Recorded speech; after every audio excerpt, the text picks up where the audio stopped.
Hi friends, मैं दिलीप श्रीवास्तव आज आप लोगों के सामने टाइम एंड वर्क टॉपिक लेकर आया हूं। हम लोग को देखना है कि टाइम एंड वर्क के क्वेश्चनों को सबसे आसानी से कैसे करते हैं।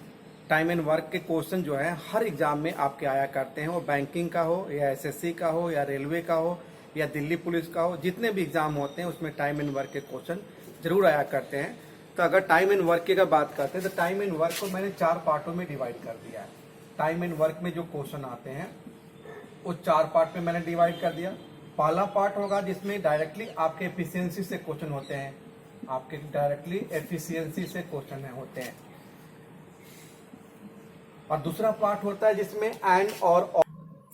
तो एंड और के भी क्वेश्चन होते हैं, एंड के होते हैं और के। एंड और का मतलब हुआ कि इतने आदमी और इतने बॉय मिलकर किसी कार्य को इतने दिनों में करते हैं, या इतने मैन और इतने वीमेन मिलकर कितने दिनों में करती हैं, ये और एंड का क्वेश्चन होता है। और का होता है कि 5 आदमी हो या 4 बच्चे हों या 3 मतलब वीमेन हो, वो किसी कार्य को इतने दिनों में कर सकती हैं, और ये और के क्वेश्चन होते हैं। और तीसरा पार्ट होता है हम लोग के पास एमडीए, जिसको बोल सकते हैं M1 D1 H1 से क्वेश्चन होता है, और W1 मतलब एमडीएच का एक क्वेश्चन आता है। और चौथा पार्ट हम लोग के पास होता है, जानते ही होंगे कि ए किसी कार्य को 10 दिनों में कर लेता है, बी उसी कार्य को 15 दिनों में कर लेता है, सी उसी कार्य को 20 दिनों में कर लेता है। ये अलग टाइप के क्वेश्चन होते हैं।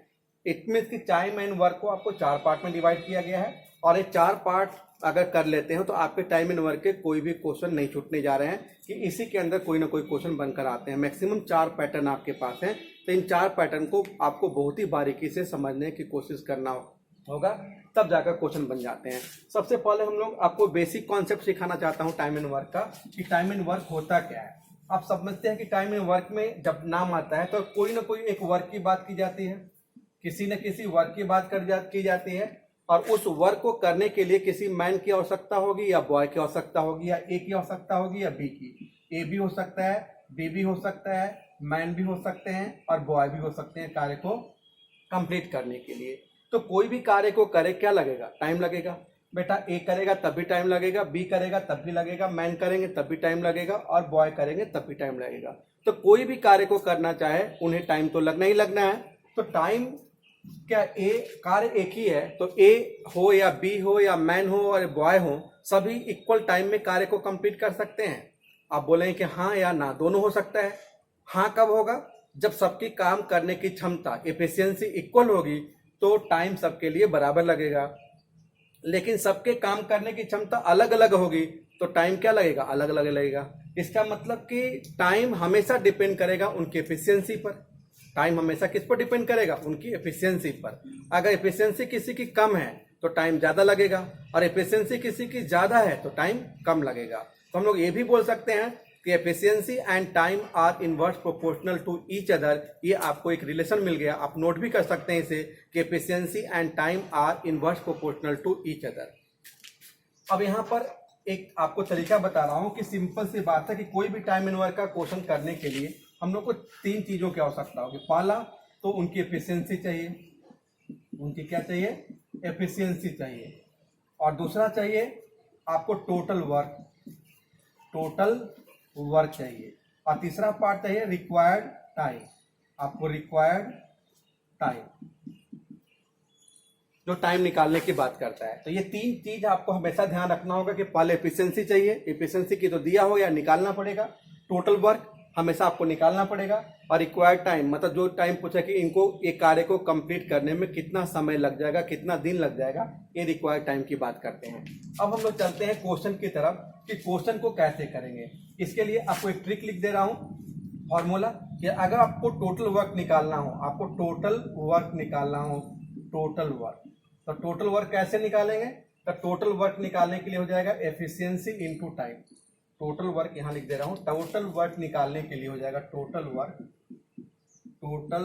Work equal to efficiency into time. आप बोल सकते हो एफिशिएंसी और टाइम को मल्टीप्लाई करोगे तो टोटल वर्क आ जाएगा। जैसे मैं बोलूं कि एक कोई पर्सन है और किसी कार्य को कंप्लीट करने में 10 दिन लगा रहा है।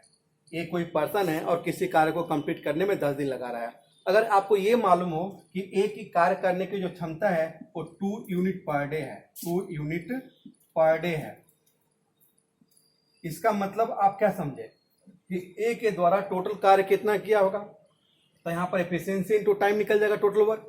तो एफिशिएंसी थी ए की 2 यूनिट पर डे और काम को कंप्लीट करने में लगाया 10 दिन। इट मीन्स कि बोल सकते हैं कि टोटल वर्क जो रहा होगा ए के द्वारा किया गया वो होगा 20 यूनिट वर्क।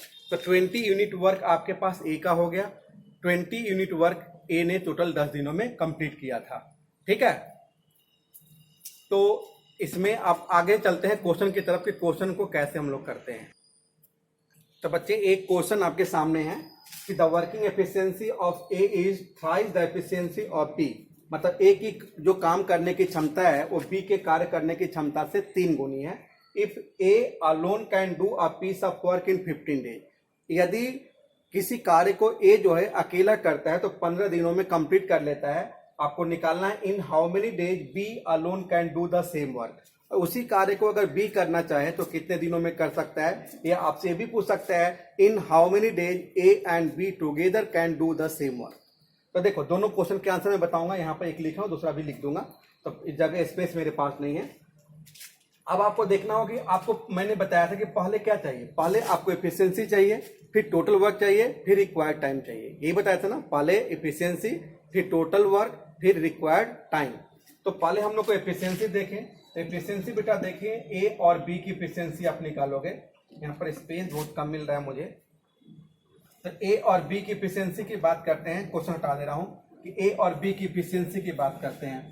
तो देखो अब ए और बी की एफिशिएंसी कितना होगा, ए की अगर मान लिया कि जितने समय में ए बी जो है 1 यूनिट काम कर रहा है उतने समय में ए क्या करेगा 3 यूनिट काम करेगा, जितने समय में ए एक बी 1 यूनिट काम कर रहा है उतने समय में बी क्या करेगा 3 यूनिट काम करेगा। अब आपके एफिशिएंसी आ गई ए और बी की, अब निकालोगे टोटल वर्क।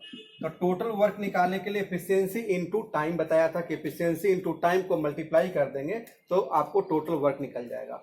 अब यहाँ पर टाइम किसका दिया हुआ है, टाइम दिया है कि ए अकेले उस कार्य को कंप्लीट करने में 15 दिन लगा रहा है, तो टाइम तो 15 दिन हो गया, लेकिन जिसका टाइम होगा एफिशिएंसी भी आप उसी का रखोगे। अगर टाइम ए का है तो एफिशिएंसी ए का होगा, अगर टाइम बी का है तो एफिशिएंसी बी की होगी, अगर टाइम टुगेदर है ए और बी दोनों का मिलकर है तो आपको एफिशिएंसी दोनों का मिलाकर लिखना होगा। लेकिन इस क्वेश्चन में टाइम किसका दिया हुआ है, ए का, कि ए अकेले उस कार्य को कंप्लीट करने में 15 दिन लगा रहा है, तो बेटा एफिशिएंसी भी ए का लेंगे।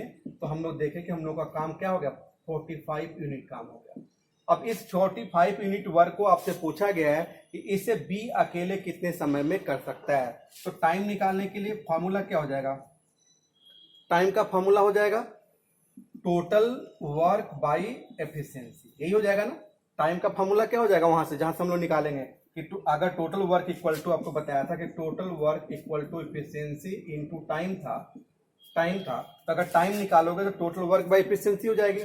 टोटल वर्क की बात वही होगी, काम तो वही करना है बी को, जो ए ने किया था उसी कार्य को बी को करना है, तो टोटल वर्क की वैल्यू हो जाएगी 45 यूनिट, और बी को करना है तो बी की एफिशिएंसी लगेगी, तो बी की एफिशिएंसी कितनी हो जाएगी 1, मतलब बी अकेले उस कार्य को 45 डेज में कंप्लीट कर पाएगा जिस कार्य को ए ने 15 दिनों में किया था। या ऐसे भी बोल सकते हो, अगर डायरेक्टली निकालना हो कि एफिशिएंसी और टाइम एक दूसरे के इनवर्स प्रोपोर्शनल होते हैं, मैंने आपको बता रखा था।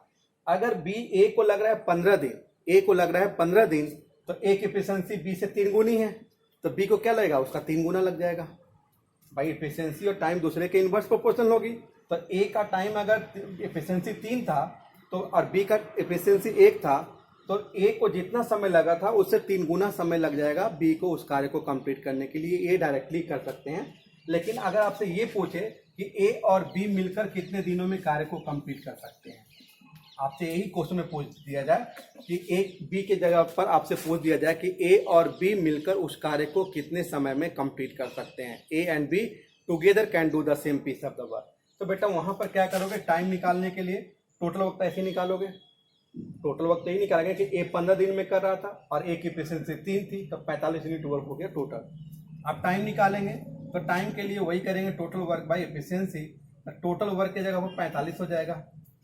अगर यहाँ पर ए और बी टुगेदर निकालना था तो ए और बी टुगेदर की एफिशिएंसी हम लोग को लेनी पड़ेगी। तो ए और बी टुगेदर की एफिशिएंसी कितनी है, ए की है 3 और बी की है 4, यहाँ पर 1 मतलब टोटल 4 हो गया, ए की है 3 और बी की है 1।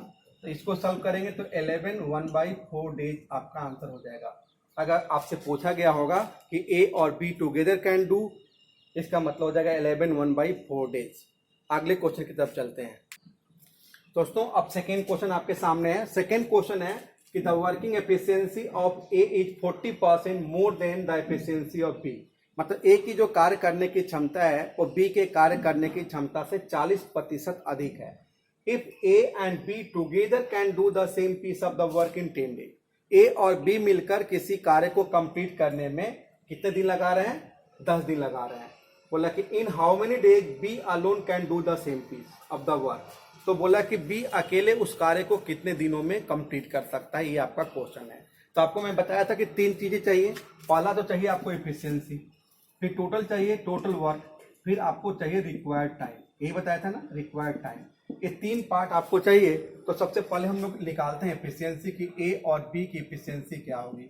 तो बोला गया कि ए की एफिशिएंसी बी से 40% ज्यादा है। मतलब जितने समय में बी 100 यूनिट काम करेगा उतने समय में ए 140 यूनिट काम करेगा। 40% ज्यादा होने का मतलब तो यही हुआ कि जितने समय में बी 100 यूनिट वर्क कर रहा है उतने समय में ए क्या कर रहा है? 140 यूनिट वर्क कर पा रहा है।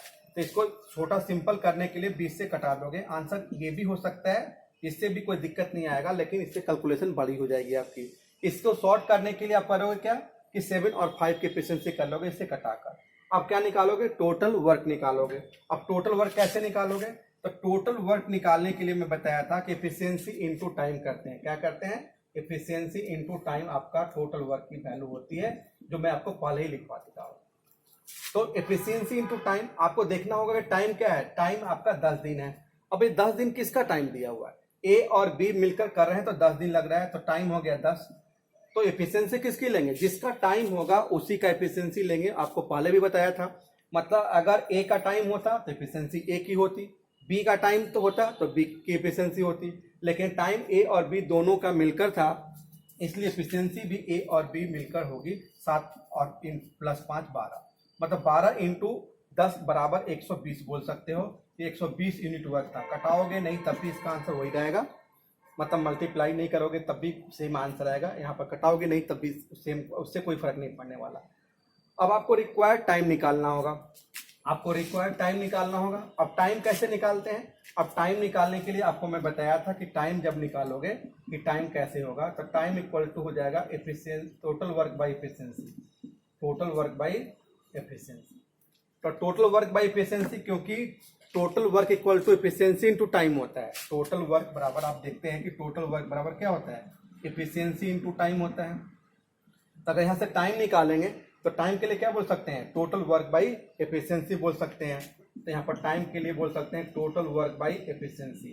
थोड़ा जगह की कमी है इसलिए थोड़ा दिक्कत हो रही समझाने में आपको, अदरवाइज ये आपको करते जाइएगा। अब यहाँ पर टोटल वर्क की बात करें तो टोटल वर्क क्या होगा? जो काम को ए और बी मिलकर किए थे उसी कार्य को बोला है कि बी अकेले कितने दिनों में करेगा। तो ए और बी मिलकर जो कार्य किए थे उसकी वैल्यू थी 120 यूनिट। तो बेटा यहाँ पर 120 यूनिट टोटल वर्क हो जाएगा। अब एफिशिएंसी किसकी होगी? जिसका टाइम निकालना होगा उसका एफिशिएंसी होगा। अगर टाइम निकालना होगा ए का तो एफिशिएंसी बटा में ए का कर देंगे। अगर टाइम निकालना है बी का तो एफिशिएंसी बटा में बी का कर देंगे। तो यहाँ पर टाइम निकालना है बी का, तो बी का एफिशिएंसी रखेंगे 5।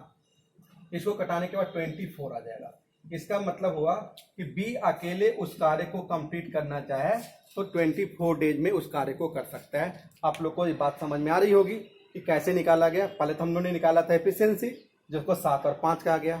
फिर निकाला टोटल वर्क। टोटल वर्क के लिए क्या करना होगा? Efficiency into time. टाइम लिखा हुआ है 10 दिन। किसका? तो ए और बी दोनों का। तो ए और बी दोनों का है तो एफिशिएंसी कितनी हो जाएगी? 12 हो जाएगी। तो 12 इंटू 10 इक्वल टू 120। अब निकालना होगा रिक्वायर्ड टाइम। टाइम निकालने के लिए टोटल वर्क बाई एफिशिएंसी कर लेंगे। तो टोटल वर्क हो गया 120 और एफिशिएंसी हो गई 5 बराबर 24 दिन हो गया। ये हम लोग का तीसरा क्वेश्चन है। The working efficiency of A is 20% more than the efficiency of B. A की जो काम करने की क्षमता है वो बी के कार्य करने की क्षमता से 20% अधिक है। And the efficiency of C is 50% of the efficiency of efficiency of C is 50% the efficiency of A। यहाँ पर कर दो efficiency of A। और C के जो कार्य करने की क्षमता है वो ए की कार्य करने की क्षमता का 50% है। If A B and C together can do a piece of the work in 18 days. A B और सी मिलकर किसी कार्य को 18 दिनों में कंप्लीट कर लेते हैं। In how many days A and C together can do the same work. तो अगर उसी कार्य को ए और सी मिलकर करना चाहें तो कितने दिनों में कंप्लीट करेंगे, यही आपका क्वेश्चन है। तो सबसे पहले हम लोग क्या चाहिए, एफिशिएंसी चाहिए। तो ए बी और सी की एफिशिएंसी निकालेंगे। अब यहाँ पर बताया गया कि ए की जो काम करने की क्षमता है वो बी से 20% अधिक है। मतलब जितने समय में बी 100 यूनिट काम करेगा उतने समय में ए क्या करेगा, उससे 20% ज्यादा करेगा, मतलब 120 कर लेगा। 20% का मतलब तो ही होता है कि 100 का 20% 20 होगा, 20 ज्यादा करेगा मतलब 100 कर रहा है तो 120 करेगा। और बोला गया कि जो सी के कार्य करने की क्षमता है, सी के जो काम करने की क्षमता है वो ए का 50% है। ए का 50% का मतलब क्या हुआ, ए 60 है, 50% का मतलब आधा होता है सीधे सीधे। 50% 100% पूरी वैल्यू हो गई, 50% उसकी आधा हो गई, मतलब ये 60 हो जाएगा। 60 का आधा कितना होगा, 100, 120 का आधा 60 हो जाएगा। अब इनको सॉल्व करेंगे तो 20 से कट कर ये 6 हो जाएगा, ये 5 हो जाएगा और ये 3 हो जाएगा। तो इसको हम लोग मिनिमाइज कर लिए तो 6, 5 और 3, मतलब ए बी और सी की एफिशिएंसी 6, 5 और 3 हो गई। 120, 100 और 60 रखोगे तब भी आंसर वही आएगा, उससे कोई फर्क नहीं पड़ने वाला है। लेकिन कैलकुलेशन को थोड़ा सिंपल करने के लिए हम लोग इसको छोटा कर लिया। अब टोटल वर्क निकालेंगे तो टोटल वर्क निकालने के लिए क्या चाहिए, एफिशिएंसी इनटू टाइम चाहिए। अब एफिशिएंसी क्या है, अब टाइम तो देखो दिया हुआ 18 दिन। बेटा 18 दिन किसका टाइम दिया हुआ है, ये तीनों का दिया हुआ है। तो तीनों का मतलब ए बी और सी मिलकर कार्य को कंप्लीट कर रहे हैं तो 18 दिन लग रहा है। इसका मतलब कि एफिशिएंसी किसकी लेंगे, तीनों का। तो 6 + 5 11 + 3 14, एफिशिएंसी हो गई 14। इसको मल्टीप्लाई करें या ना करें उससे कोई फर्क नहीं पड़ना, हम लोग को तो निकालना टाइम है। तो टाइम जब निकालेंगे तो टोटल वर्क बाय एफिशिएंसी यही लिखेंगे ना। अभी आपको बताया था कि कैसे निकालते हैं। तो आपको 14 × 18 आप टोटल वर्क लिख सकते हो, 14 × 18 लिख सकते हो टोटल वर्क। और एक एफिशिएंसी किसकी लेंगे, जिसका टाइम निकालना होगा। तो टाइम निकालना है ए और सी का, कि ए और सी मिलकर कार्य को कितने दिनों में कंप्लीट करेंगे। तो बेटा आपको ए और सी की एफिशिएंसी लेनी होगी। तो ए की है 6 और सी की है 3, तो 6 और 3 9 हो गई। एक कटा दिया 2 बार में, मतलब ए और सी उस कार्य को 28 डेज में कंप्लीट कर सकते हैं। तो देखो बहुत ही सिंपल तरीका से कितने भी मुश्किल क्वेश्चन हम लोग निकाल सकते हैं। बस आप लोग को अप्रोच सही होना चाहिए, आपका कॉन्सेप्ट अच्छा होना चाहिए। तो आपको समझ में आएगा कि पहले एफिशिएंसी निकालेंगे, एफिशिएंसी के बाद टोटल वर्क निकालेंगे, टोटल वर्क के बाद टाइम निकालेंगे, आपका आंसर निकल गया।